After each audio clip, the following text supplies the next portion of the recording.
kegiatan hari ini memenuhi panggilan dari Kanit PPA Polres Metro Jaya seperti itu untuk kasus 351 yang penganiayaan itu.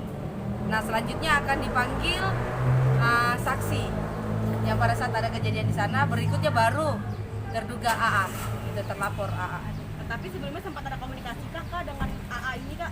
Oh tidak, sudah tidak ada komunikasi.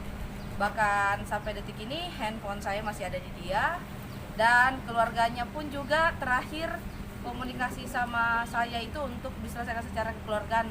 Namun karena proses sudah berjalan dan kebetulan di sebelah saya ini adalah kakak kandung saya, anak sulung ya, memberikan support kepada saya untuk proses hukum ini berjalan terus menerus gitu. Nantinya kalau misalkan sudah berjalan nih kak, apa sih kak harapan? Harapan saya tetap mendapatkan keadilan ya, yang memang hak setiap warga negara Indonesia gitu.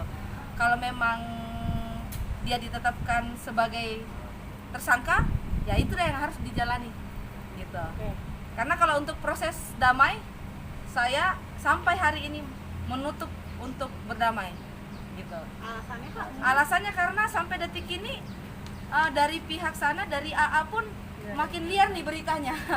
Karena ada beberapa statementnya yang mengarah, yang menduga bahwa proses pada saat menyayat-nyayat tangannya itu katanya ada temannya yang diduga gitu ke arah saya gitu. Saya menantang untuk barang bukti yang telah dibersihkan, yang telah mereka entah kemana dia buang, untuk ditunjukkan ke kepolisian dan dilakukan sidik jari.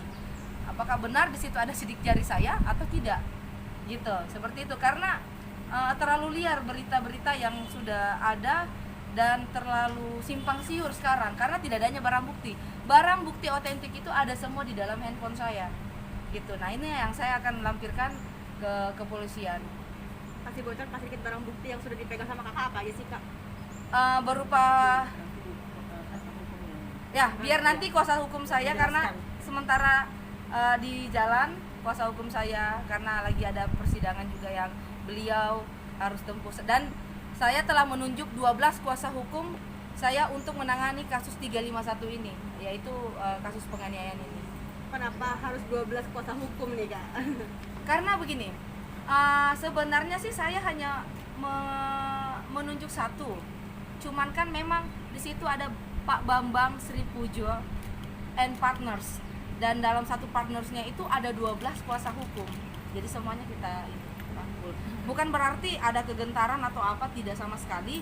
Cuman disinilah bukti keseriusan saya, tidak ada settingan, tidak ada rencana untuk berdamai. Karena memang saya dari pihak keluarga pun benar-benar serius dalam permasalahan ini. Oke. Saya jalan dulu ya, ini ya masukin proses. lagi. Setia Budi terkait sebagai saksi atas dugaan itu percobaan bunuh diri itu. Nah, sementara ini nanti kemarin info terakhir sih dari penyidik akan memanggil RO, karena memang apartemen itu miliknya RO yang ditinggali. Ya, biarkanlah dari kuasa hukum saya akan menjelaskan, dan biarkan dari polisi itu menjelaskan tentang RO itu. Seperti itu sih. Karena info terakhir dari situ, dari tim kuasa hukum saya dan penyidik minta kontaknya sama saya pribadi, tapi karena saya tidak tahu, saya alihkan ke BM dari apartemen Imperium. Seperti itu. Untuk detik ini belum ada. Dan kita hargai proses dulu. Saya harus menjalani pemeriksaan sebagai korban, ya, pelapor. Nah, nanti setelah itu saya sampaikan sama teman-teman hasilnya seperti apa di dalam ya. Ya, terima kasih. Terima kasih, Kak.